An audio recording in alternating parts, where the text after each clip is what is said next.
في إطار العمل على تأهيل الكوادر الإسعافية في كيفية التعامل مع الحالات الطارئة والمصابة بالسكتة الدماغية والممر الهوائي، نظمت هيئة الإسعاف المصرية ورشة عمل حول تعزيز الوعي لدى الأطقم الطبية في التعامل مع السكتة الدماغية بهدف سرعة التعامل مع الحالات بشكل آمن وفقا لمعايير الجودة العالمية. حدوث سكتة دماغية اللي بتشكل السبب الأول للإعاقة والسبب الثاني والثالث الوفاة على مستوى العالم. دور الإسعاف كبير جدا، هو اللي بيستقبل عيان، هو اللي بيفرز الأعراض بتاعته، هو اللي بيعرف الأعراض، هو اللي بيوجهه المستشفى المناسب.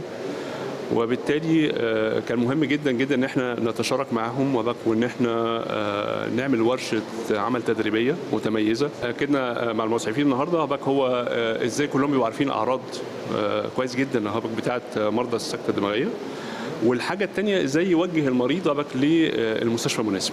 لأن الدماغ لا ينتظر ولأن كل ثانية تساوي حياة، كان لزاما أن يكون مسعوفون في قلب الحدث، عين تراقب ويدا تسابق الزمن. محمد حلمي، النيل الأخبار.